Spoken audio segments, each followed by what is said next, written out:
दर्शकगण, श्रोतागण, भाइयों और बहनों, मातृशक्ति को नमन। हमारा जो सत्संग है बड़े आनंद के साथ में आगे बढ़ रहा है, क्योंकि ज्ञानी पुरुष स्वयं विराजमान है। उनका जो आभा मंडल से निकलने वाली रश्मियां हैं पूरे वातावरण को आनंदमय बना देती है। यही ज्ञानी पुरुष की पहचान है। ज्ञान ज्ञानी के हृदय में रहता है और वीतरागता उनकी आंखों में रहती। वो सब गुण स्वामी जी आप में स्पष्ट नजर आते हैं। समस्त श्रोताओं की तरफ से आपके प्रति बहुत बहुत कृतज्ञता। जय सच्चिदानंद। जय सच्चिदानंद। स्वामी जी, आज सत्संग में आप हमें पैकेजेस दे रहे हैं, बड़े सुंदर पैकेजेस है। पहले आपने शरीर का पैकेज दिया, फिर कर्म का पैकेज दिया, अब तीसरा पैकेज जो मैं आपसे मांग रहा हूं, कर्म बनने की तो प्रक्रिया आपने पूरी बता दी, परंतु उन कर्मों में से कौन से कर्म कैरी फॉरवर्ड होते हैं? क्योंकि हम बार बार जन्म लेते हैं, मृत्यु को प्राप्त होते हैं। ऐसा तो है नहीं कि अभी अभी के अभी मुक्ति को चले जाएंगे, बहुत लंबा समय लगता है। तो कौन से कर्म कैरी फॉरवर्ड होते हैं और कौन से कर्म यहीं पर भुगत लिए जाते हैं, समाप्त हो जाते हैं? कैरी फॉरवर्ड करने में किसका सहयोग है और वो कैसे कैरी फॉरवर्ड होते हैं? तो कर्म के कैरी फॉरवर्ड का पूरा पैकेज आप हमें समझाइए विस्तार के साथ। जय सच्चिदानंद। जो कर्म होते हैं वो कर्म को कारण शरीर कहते हैं, इंग्लिश में उसको कॉजल बॉडी कहते हैं। और जब व्यक्ति की मृत्यु होती है, कर्म बनते हैं, तब तो कॉजल बॉडी है, कारण शरीर है। फिर जब मृत्यु हो जाती है तो पूरा जो कर्म का पैकेज है तो वो पैकेज कुदरत के पास जाता है। जब कुदरत के पास जाएंगे तो उसको द्रव्य कर्म कहेंगे। आप जब कर्म बनाते हैं तब इसको भाव कर्म कहेंगे। पूरा पैकेज को द्रव्य कर्म कहते हैं। वो द्रव्य कर्म कुदरत के पास जाएगा और जब रिजल्ट देगा कुदरत, तब इसको नो कर्म कहेंगे। क्रिया है फिर भी कर्म नहीं है, कर्म फल है। तो ये यहाँ कर्म है, कर्म फल को नो कर्म बोल सकते हैं। हाँ, तो यहाँ कर्म के बनने की प्रक्रिया है, यहाँ पैकेज का स्टोरेज है और यहाँ एक एक करके निकल रहा है। इसको नो कर्म कहते हैं। पूरा पैकेज है, इसको द्रव्य कर्म कहते हैं। और कर्म बनाने की प्रक्रिया को भाव कर्म कहते हैं। तो भाव कर्म, द्रव्य कर्म और नो कर्म। नो कर्म क्रिया होते हुए भी कर्म नहीं है। आप समझे ना, कर्म फल है। ज्यादातर लोग यही मानते हैं, यही समझते हैं कि क्रिया से ही कर्म की भुगतान होती है और क्रिया से ही नए कर्म बनते हैं। तो ये अज्ञान को मिटाने के लिए मैंने आपको कहा कि कर्म क्रिया से नहीं बनते हैं, मन वचन काया से कर्मों की भुगतान होती है, भाव से नए कर्म बनते हैं और उसको कुदरत रिजल्ट के रूप में नेक्स्ट बर्थ में ट्रांसफर करती है। अभी प्रश्न ये होता है कि अगर हमने कर्म चार्ज किया तो कर्म बनाने वाला कौन है, कर्म भुगतान करने वाला कौन है और आत्मा का रोल क्या है? कोई भी अवस्था में या कोई भी लाइफ के अंदर आत्मा क्या करता है, प्रकृति क्या करती है और नए कर्म बनाने वाला कौन है, ये तीन चीजों जानना विस्तार से जरूरी है। तो कर्म बनाने का काम लाइव ईगो या लाइव प्रतिष्ठित आत्मा या लाइव अंतस्करण के माध्यम से नए कर्म बनते हैं। कर्म बनाने की प्रक्रिया में लाइव अंतस्करण कहोगे उनका बहुत बड़ा रोल है। वो लाइव अंतस्करण बनने के पीछे ज्ञान दर्शन का रोल है, और वो ज्ञान दर्शन हम पिछले अवतार में डेवलपमेंट के रूप में, अनुभव के रूप में ज्ञान और दर्शन की दृष्टि लेकर आए। उसी का उपयोग करके नए कर्म बना सकते हैं। तो कर्म बनाने का काम लाइव प्रतिष्ठित आत्मा या लाइव अहंकार का है, मन वचन काया का नहीं है। ज्ञान और दर्शन के उपयोग से कर्म बनते हैं, मन वचन काया की क्रिया से कर्म नहीं बनते हैं। तो कर्म बनाने की प्रक्रिया में लाइव प्रतिष्ठित आत्मा है, जिसके अंदर मन, बुद्धि, चित्त और अहंकार प्रोसेस के रूप में काम करता है। और आपका जो ज्ञान दर्शन है वो इंटेंशन के रूप में काम करता है। तो फिर ये मन वचन काया क्या है, जन्म जीवन मृत्यु क्या है, और कर्मों की भुगतान क्या है। तो ये जो कर्मों की भुगतान है, ये मन वचन काया है, और मन वचन काया की जो अवस्थाएं हैं वो नो कर्म है, वो कर्म फल है, और वो कुदरती रचना है। जन्म जीवन मृत्यु, मन वचन काया, बचपन युवानी बुढ़ापा, और सभी प्रकार के कर्मों की भुगतान की अवस्था, ये पूरा पैकेज जो शरीर के साथ जुड़ा है वो कुदरती रचना है। किसी के पास शरीर बनाने की, चलाने की, या तो इसको अंत करने की फ्रीडम नहीं है, क्योंकि वो कुदरत का था, कुदरत का है, और कुदरत के पास ही रहेगा। हम तो सिर्फ उसकी भुगतान कर सकते हैं, मालिक नहीं बन सकते हैं। और अगर मालिक बनते हैं, मालिक की भाव रखते हैं, तो फिर राग द्वेष से नए कर्म तो बनना ही है। इसमें से हमको बाहर निकलना फिर आसान नहीं है। तो इसीलिए साफ बोल दिया कि कर्म जो बनते हैं वो भाव से बनते हैं, और भाव के पीछे ज्ञान दर्शन होता है, और ज्ञान दर्शन से इंटेंशन होता है। उनकी प्रक्रिया मन बुद्धि चित्त अहंकार से होती है, और ये प्रोसेस है, वो प्रोसेस से भाव मन तैयार होता है, और प्रोसेस का रिजल्ट जो है वो स्पीच और एक्शन के बीज है, जो क्लाउड में जाएगा, और क्लाउड में स्पीच और एक्शन के संयोग कुदरत देंगे, और भाव मन द्रव्य मन के रूप में आपके साथ रहेगा, जिसके आधार से आप अवस्थाओं का भुगतान अंदर करोगे। तो शरीर और संयोग तो सब कुदरती रचना है, और जो भाव मन पिछले अवतार का है ये द्रव्य मन के रूप में काम करता है, और मन वचन काया की अवस्थाओं से वो भुगतान फील करता है। तो ये पूरी कर्म बांधने की प्रक्रिया, भुगतान करने की प्रक्रिया है। इसमें आत्मा का रोल क्या है? आत्मा हर अवस्था में कैटालिस्ट होता है। कैटालिस्ट का मतलब होता है उद्दीपक। उद्दीपक का मतलब होता है ऑन दी विटनेस। उनका कर्म बांधने में या कर्म की भुगतान में कोई रोल नहीं है, सिर्फ उनकी हाजिरी दृष्टा है। बिना आत्मा की हाजिरी नए कर्म भी नहीं बनेंगे, और बिना आत्मा की हाजिरी कर्म की भुगतान भी नहीं हो सकती है। इसीलिए आत्मा कैटालिस्ट है।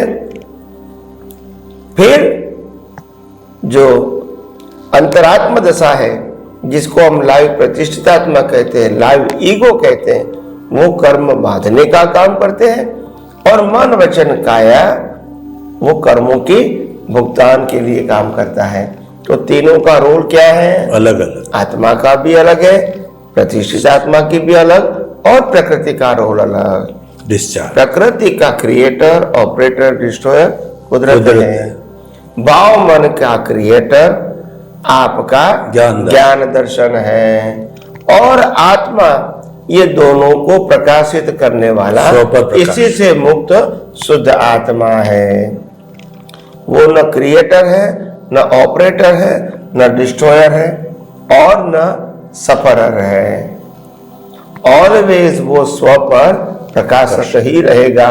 उनकी प्रकाश में ही नए कर्म बनेंगे, और उनके प्रकाश में ही कर्मों की भुगतान ही होगी। तो कहने का मतलब इसी प्रकार से ये सब प्रक्रिया चलती रहती है। इसमें इंपॉर्टेंट बात यह है कि ये साइकिल जो चलती है, इसमें अगर साइकिल जो जन्म मरण का चक्कर वाली साइकिल को बंद करना है तो फिर क्या करना चाहिए? तो बंद करना है तो हमको मन वचन काया, उनकी अवस्था, और पूरे ब्रह्मांड के सभी जीवों के मन वचन काया उसकी अवस्था, और सूर्य चंद्र तारा ग्रह नक्षत्र भरती ओर, पहाड़ समुद्र और रिवर, और ये जो वनस्पति वगैरह है, यहाँ एक इंद्रिय से पंचेंद्रिय मनुष्य के अलावा जो जीव है वो सभी को कुदरती रचना देखना पड़ेगा। इसके अलावा मुक्ति के मार्ग में आगे बढ़ने के लिए, अज्ञान को निकालने के लिए और कोई साधन अवेलेबल नहीं है। तो जो कुदरत का था, कुदरत का है और कुदरत के पास रहेगा, वो कुदरती रचना ही देखना है। हमारे पास कुछ है नहीं, और हमारे पास कुछ हो भी सकता नहीं है। जो भी है और जो भी मिलता है और जो भी चला जाएगा वो शरीर के साथ ही जुड़ा हुआ है, और हम शरीर नहीं है, और शरीर को चलाने वाले भी नहीं है। तो फिर हमको यानी ज्ञान दर्शन के माध्यम से हमको लोड़ क्यों? तो लोड़ इसीलिए है क्योंकि हम इस बात को न सुनी है, न पढ़ी है, न समझी है। तो पजल तो रहेगा, मगर जैसे जैसे आपको ये विज्ञान समझ में आएगा, ब्रह्मांड का रहस्य मालूम हो जाएगा, और अपने आप आपकी दृष्टि वितराग बन जाएंगी। वितराग मतलब बिना राग द्वेष वाली। वितराग मतलब जो कुदरत का था वो कुदरत का मानो, और जो मेरा है वो मेरा मानो। मेरा क्या है? मैं चेतन हूँ, मैं अविनाशी हूँ, और सभी प्रकार के अरण शक्तियों वाला हूँ, यही मैं हूँ। मेरे अलावा सब कुछ कुदरत का था, है और रहेगा। ये मानना ही पड़ेगा, और मालिक की कर्तापन और भोक्तापन हमारी दृष्टि में से इरेज करना पड़ेगा, क्योंकि मालिक भी शरीर है, क्रिया करने वाला भी शरीर है, और भुगतान करने वाला भी शरीर, और मैं शरीर नहीं हूं। तो फिर ये कुछ क्रिया में करता नहीं हूं, मगर इसको कर्ता मानना वही अज्ञान है, और इस अज्ञान से नए कर्म बनते हैं। जय सच्चिदानंद। स्वामी जी आपका बहुत बहुत धन्यवाद।